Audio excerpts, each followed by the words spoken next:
June 3, 1945. Camp Concordia, Kansas. The paper plate felt strange in Werner Braun's calloused hands, too light, too disposable, too American. On it sat something he had seen only in pre-war propaganda films mocking American excess, two round buns embracing a thick patty of ground beef, topped with sliced tomatoes, lettuce, pickles, and a yellow substance the guards called cheese. The smell rising from this construction made his empty stomach clench with an intensity that bordered on pain. After 18 months of eating potato peelings and cabbage water in a crumbling bunker outside Aachen, this couldn't be real food. It had to be some kind of test, a psychological trick designed to humiliate German soldiers before their execution. Around him, 230 male prisoners sat frozen in identical confusion, staring at identical hamburgers as if they might explode. Before we jump back in, tell us where you're tuning in from, and if this story touches you, make sure you're subscribed, because tomorrow, I've saved something extra special for you. These weren't ordinary prisoners of war. They were the survivors of the Western Front's final collapse, men who had held defensive positions until ammunition ran out, until orders stopped coming, until the Reich they had sworn to defend simply ceased to exist. Tank commanders whose panzers had run dry of fuel and been abandoned in Belgian forests. Infantry sergeants who had watched their units dissolve as starving soldiers deserted for home. Communications operators who had transmitted increasingly desperate messages until the radio networks went silent forever. They were men who had believed with absolute conviction that Germany represented civilization's highest achievement, that American society was a chaotic experiment doomed to failure, that democratic weakness would inevitably crumble before Teutonic discipline and strength. What these men didn't understand as they stared at their hamburgers was that they were about to experience a psychological earthquake that would shatter every assumption they had built their lives upon. The systematic destruction of their entire worldview would begin not with political speeches or forced confessions, but with ground beef, fresh vegetables, and soft white bread. Ingredients that had vanished from German tables so long ago that some of the younger prisoners had never tasted them at all.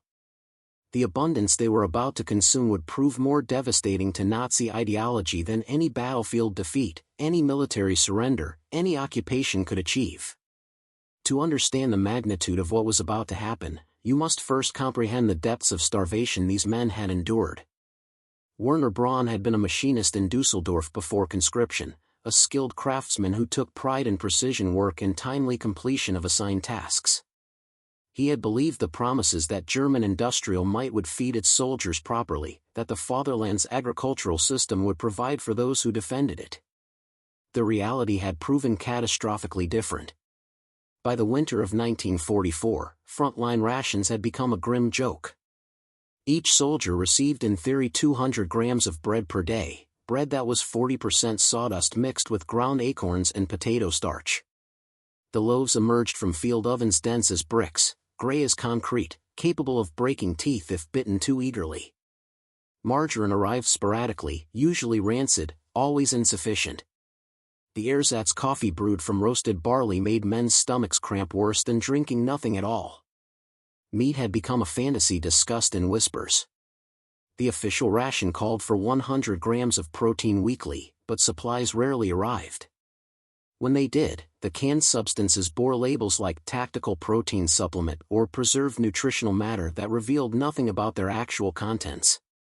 Men speculated that they were eating horses, dogs, rats, or things worse that no one wanted to name aloud. The taste suggested they were probably right.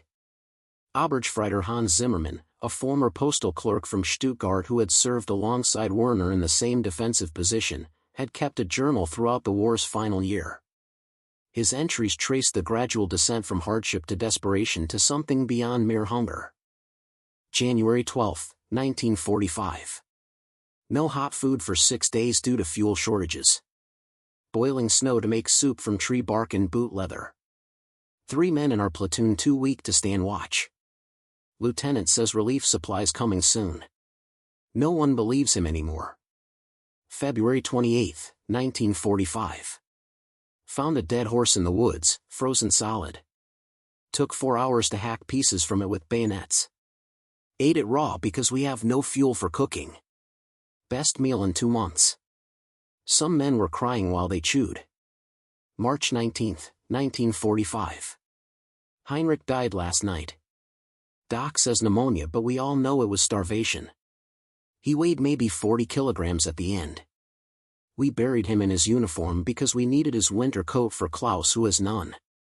The fatherland is eating its own children. The psychological conditioning that accompanied physical starvation proved equally corrosive. Officers who still believed in victory told the men that Americans were suffering worse deprivations, that New York and Chicago were experiencing bread riots, that the democratic system was collapsing under the strain of global war. Every empty belly was reframed as evidence of German moral superiority, proof that true soldiers could endure what soft Americans could not. Sacrifice became virtue, hunger became honor, and suffering became the very essence of what it meant to serve the Reich. The propaganda grew more insistent as conditions worsened, as if repetition could transform lies into truth. Werner had believed it all because the alternative was unbearable. To admit that German soldiers were starving while fighting for a regime that couldn't feed them meant acknowledging that everything he had sacrificed, everything he had witnessed, every horror he had endured or inflicted, had been for nothing. Better to believe the lies. Easier to imagine that Americans were suffering equally. Simpler to maintain faith that deprivation proved strength rather than revealed systematic failure.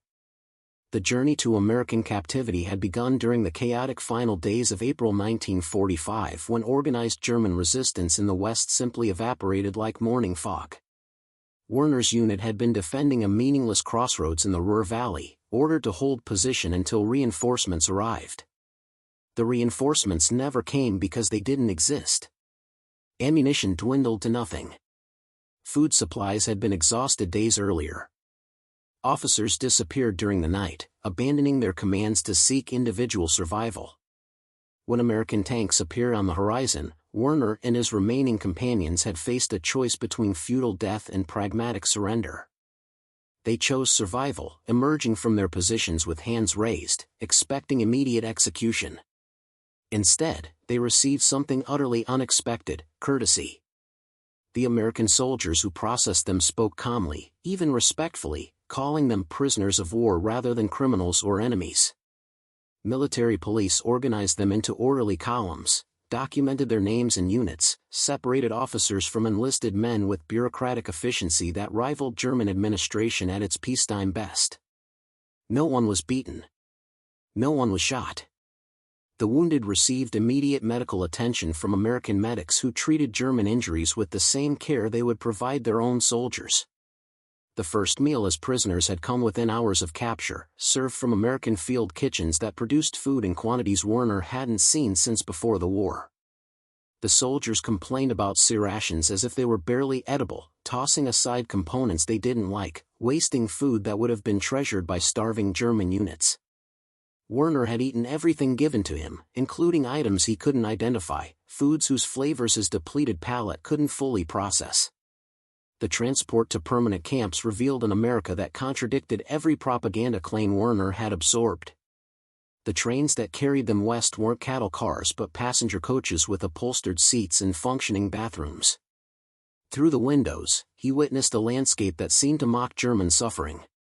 Every farm they passed had multiple tractors, suggesting mechanical wealth beyond what German agriculture possessed even in peacetime. Every town blazed with electric lights that ran all night without restriction, revealing an energy abundance that rationing had made Germans forget was even possible. Every station where they stopped revealed Americans eating food casually, wastefully, as if abundance was simply the natural state of existence rather than a precious commodity requiring careful distribution. Camp Concordia in Kansas had been constructed specifically to house the flood of German prisoners arriving from Europe's collapsed fronts. The camp itself occupied farmland so vast that Werner couldn't see its boundaries, surrounded by fences that seemed almost decorative compared to the fortifications he had known. The barracks were wooden structures with real beds, each prisoner assigned his own sleeping space with clean sheets and wool blankets. Flush toilets and shower facilities with unlimited hot water. Electric lights that functioned 24 hours daily. Heating systems that maintained comfortable temperatures even as Kansas spring weather fluctuated wildly. Medical facilities staffed by American military doctors who treated German ailments with medicines that didn't exist in Wehrmacht inventories.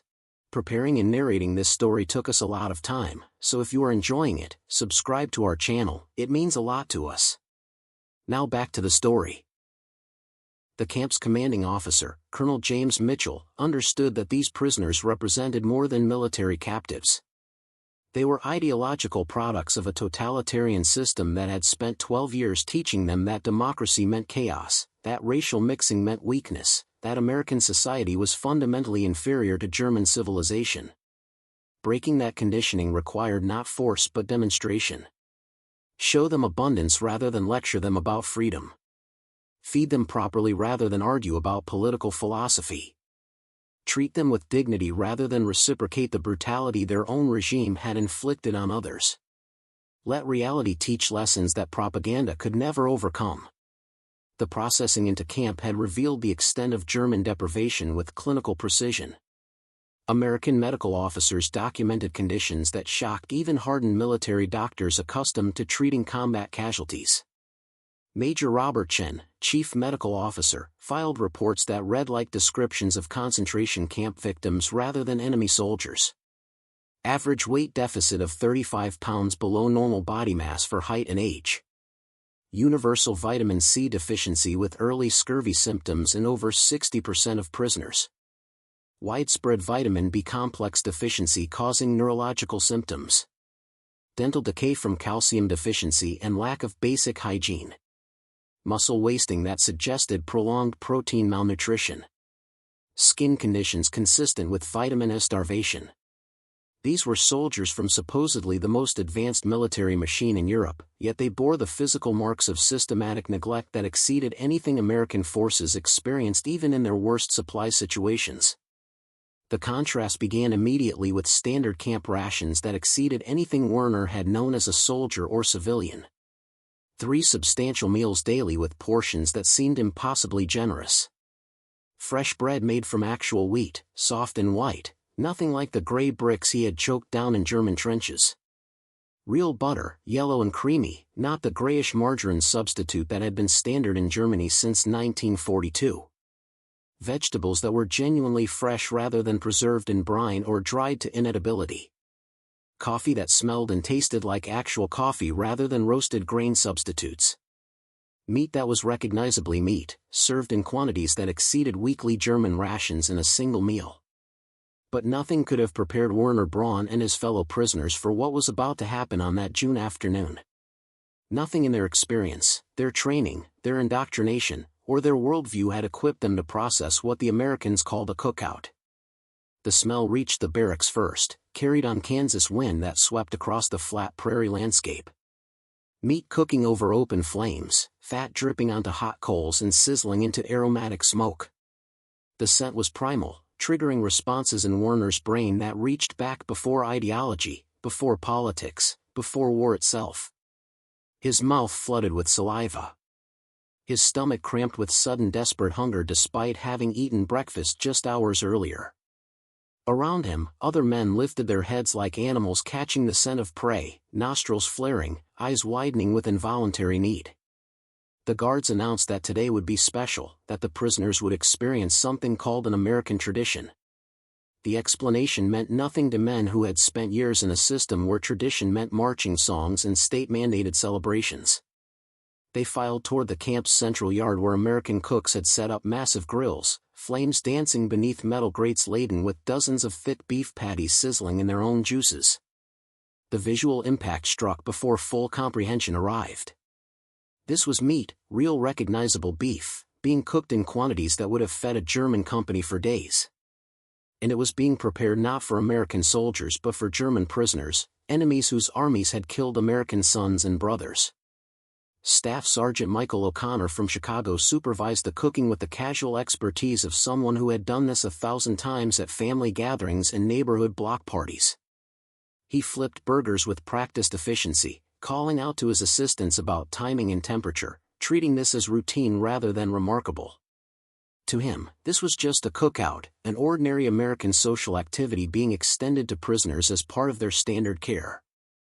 He didn't understand that he was orchestrating a moment that would fracture the worldview of every German who witnessed it. The serving line formed with Germanic precision, old habits of military organization asserting themselves even in captivity.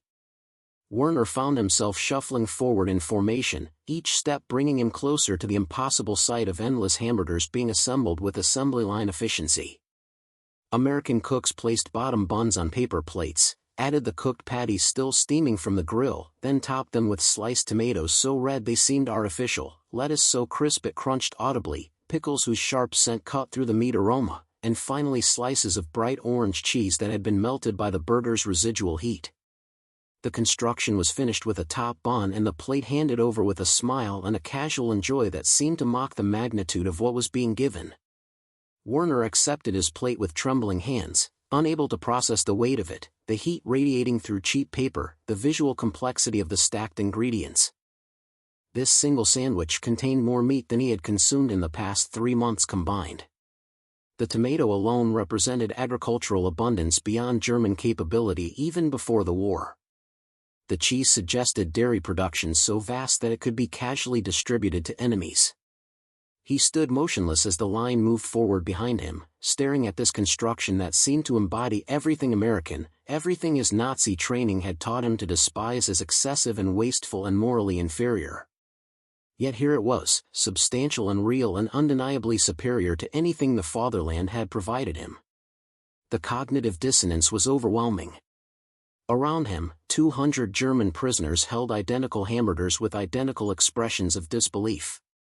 Some wept openly, unable to maintain the emotional control that military discipline demanded.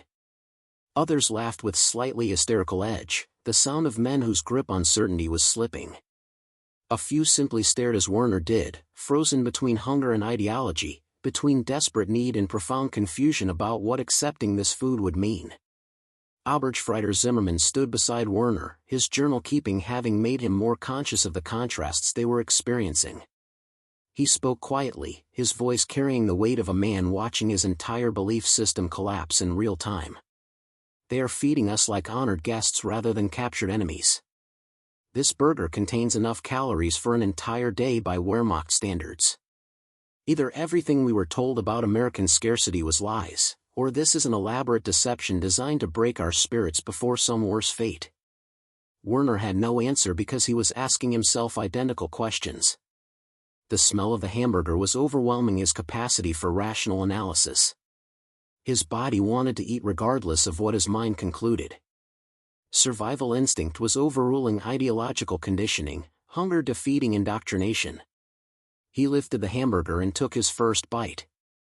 The flavor explosion that followed short-circuited his ability to think coherently. The beef was rich beyond anything he remembered, juicy and seasoned with salt and pepper, cooked to perfect doneness that preserved moisture while developing deep savory notes. The cheese added a creamy saltiness that complemented rather than overwhelmed. The vegetables provided textural contrast and fresh brightness that his vitamin-deprived system craved desperately. The bun was soft enough to compress under gentle pressure yet substantial enough to hold everything together, a feat of baking that seemed impossibly sophisticated. His taste buds, dormant for so long, erupted with signals his brain struggled to process. Sweet from the bun. Savory from the beef. Tangy from the pickles. Fresh from the lettuce and tomato. Rich from the cheese. The combination created something that transcended mere food to become an experience, a moment of such intense sensory pleasure that everything else temporarily ceased to matter. This single bite contained more flavor complexity than months of German rations combined. He chewed slowly, trying to make it last, trying to memorize every nuance because some part of him believed this couldn't be real, couldn't be repeated, had to be savored before it disappeared like a fever dream. Around him, similar transformations played out with devastating psychological effect. Men who had maintained discipline through years of war, who had endured artillery bombardments without breaking, who had faced enemy fire with drilled courage, were reduced to tears by the simple act of eating a good hamburger. The juxtaposition was almost absurd yet profoundly meaningful. They had survived horrors that should have destroyed them, but kindness and abundance accomplished what brutality could not, reaching past their defenses to touch something fundamentally human that ideology had tried to bury. Werner took another bite, then another, unable to stop despite his shrunken stomach's protests. Each mouthful delivered the same revelation: this was real food, prepared with care, served with generosity, given to enemies as if they deserved dignity and decent treatment. The contrast with how the Reich had treated its own soldiers was so stark that maintaining faith in Nazi superiority became impossible. If Americans could afford to feed prisoners hamburgers while fighting a global war, while feeding their own massive population, while supplying allies across oceans, then what else about American society had been systematically misrepresented? If this casual abundance was their standard rather than exceptional luxury, then every claim about democratic weakness and capitalist collapse had been propaganda designed to maintain loyalty through ignorance. The taste of that hamburger was teaching lessons that no amount of political re-education could have conveyed. This was truth experienced through the body rather than argued through the mind, and it was irrefutable. Werner's empty plate seemed to weigh more than when it had held food, physical evidence of what he had consumed and what it meant. He had tasted American abundance, and the flavor would haunt him because it proved that everything he had sacrificed for had been a monstrous lie. The evening of June 3 brought conversations that would have earned execution in Nazi Germany. As darkness settled over the Kansas prairie and electric lights illuminated the barracks with wasteful brilliance, Werner found himself unable to sleep despite physical exhaustion. His body was processing nutrition it hadn't received in years, calories fueling repairs to systems that had been shutting down from deprivation. But his mind was processing something far more dangerous: doubt about everything he had been taught to believe without question. Zimmerman sat on the adjacent bunk, his journal open but blank, pen hovering over empty pages as if words had lost their meaning. Finally he spoke, his voice barely above a whisper in the darkness. "That hamburger contained more beef than my entire family consumed in a month before I was conscripted. The Americans serve it to prisoners as if it costs nothing, as if meat is so abundant that feeding enemies represents no sacrifice whatsoever. How can we have believed they were the weak ones?" Other men joined the conversation with the hesitant voices of those confessing heresy. Klaus Fischer, a former theology student from Bavaria who had served as a radio operator, articulated what many were thinking but few dared say aloud. "In training they told us Americans were mongrels, racially inferior, incapable of the discipline required for modern warfare. Yet they defeated us while feeding their soldiers better than our officers ate. They captured us and treated us with more humanity than our own command showed us. Either we are the inferior ones or race has nothing to do with capability." The transformation accelerated over the following days as the prisoners discovered that the hamburger had not been an isolated gesture but merely one example of systematic American abundance. Breakfast brought eggs scrambled with real butter, bacon fried crisp, toast made from white bread that seemed impossibly luxurious, orange juice that provided vitamin C their bodies desperately craved. Lunch featured sandwiches constructed with multiple types of meat, cheese, fresh vegetables, condiments whose flavors suggested spice trade networks spanning continents. Dinner rotated through dishes that represented regional American cuisines, each meal demonstrating agricultural and logistical capacity that exceeded anything German industry had achieved. The casual nature of this abundance proved more psychologically devastating than the food itself. American kitchen staff worked with efficient boredom, preparing meals that would have been feast-worthy in Germany as routine daily obligation. They wasted food without guilt, scraping plates into garbage bins that contained more nutrition than German civilians received in their rations. The concept of disposable plenty, of resources so vast that waste meant nothing, contradicted every principle of German wartime existence where scarcity had been weaponized into virtue. Werner was assigned to work detail in the camp carpentry shop where he would help maintain facilities and construct furniture. The workshop itself represented technological abundance that German military installations had never possessed.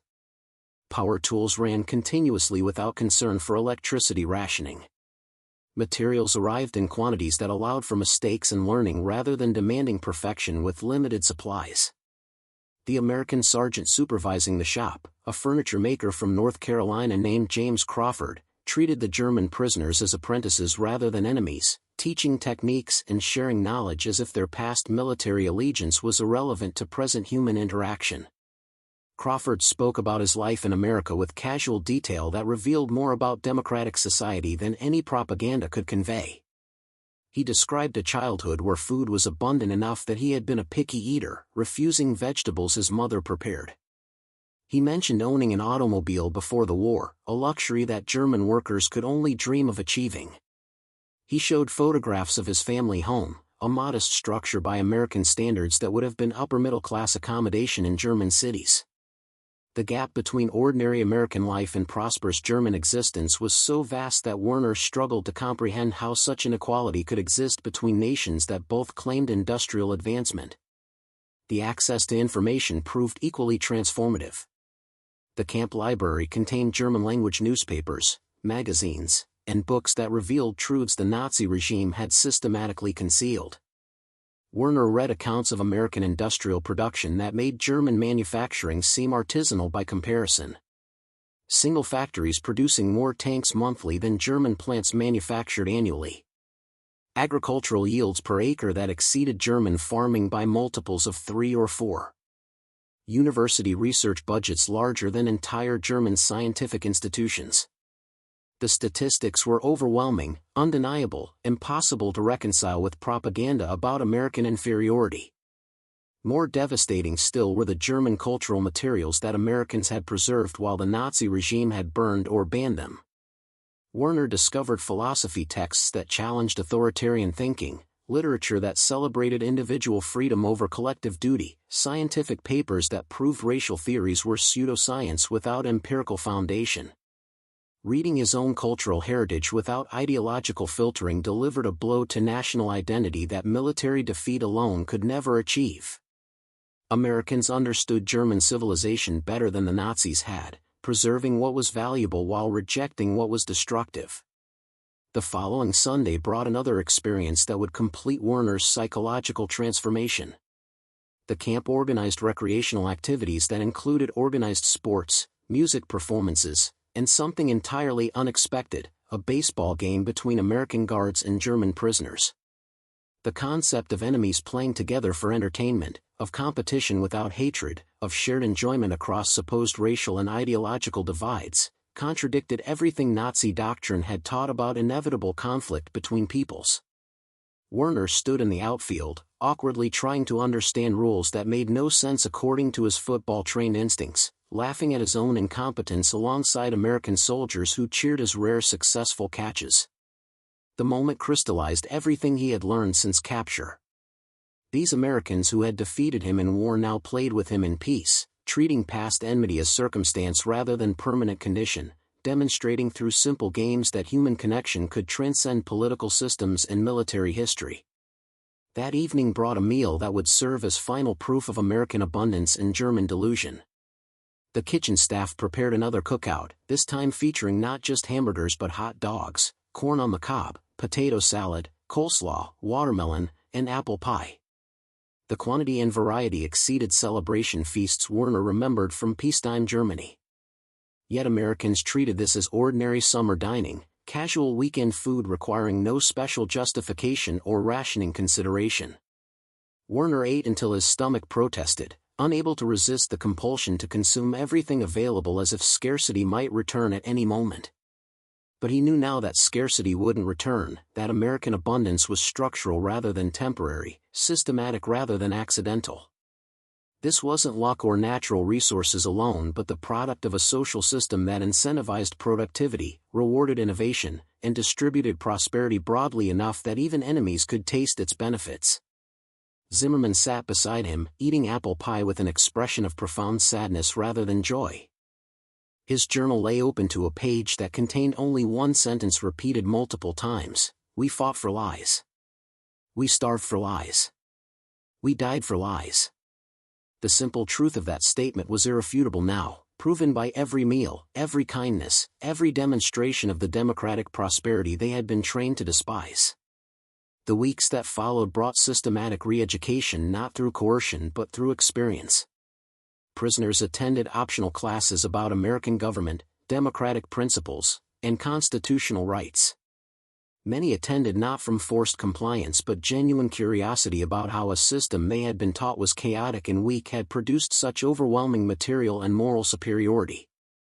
The cognitive dissonance between Nazi teachings and observed reality created intellectual hunger that matched their previous physical starvation.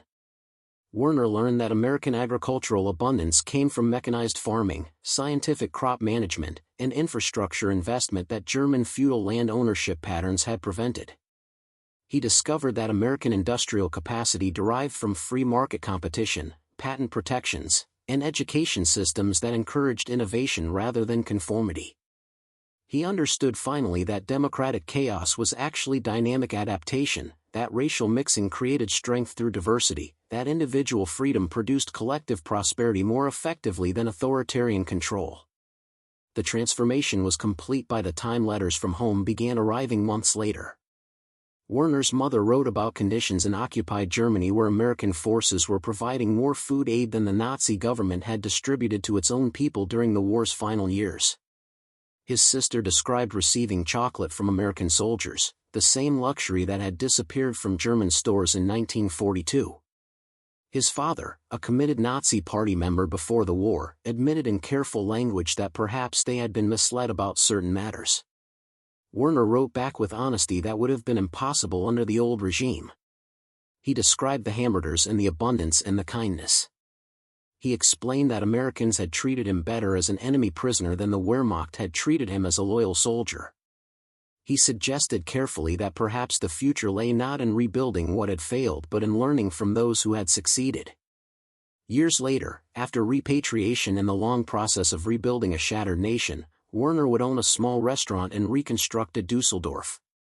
The specialty of the house was American-style hamburgers prepared according to techniques he had learned from watching Sergeant O'Connor cook for prisoners in a Kansas camp. Each burger he served carried the memory of that June afternoon when his worldview had collapsed under the weight of ground beef and fresh vegetables and soft white bread. He never forgot the taste of that first hamburger, the flavor of abundance that had proven everything he fought for was built on lies. The sweetness of democracy had been delivered not through political theory but through practical demonstration. American prosperity had converted him more effectively than any military defeat, any occupation, any forced confession could have achieved. In the end, Werner Braun discovered that his greatest enemy had never been American soldiers but American abundance. He had arrived at Camp Concordia as a true believer in Nazi superiority and departed as a witness to democratic prosperity. That hamburger on a paper plate had represented more than food. It was proof that free societies could create such surplus that enemies could taste luxuries their own families had been denied by the regime they served. Werner had tasted democracy and discovered it was delicious.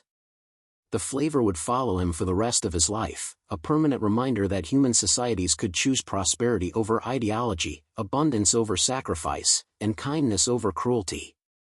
Every hamburger he later prepared was an act of remembrance and gratitude, a small repayment for the meal that had saved not just his body but his soul.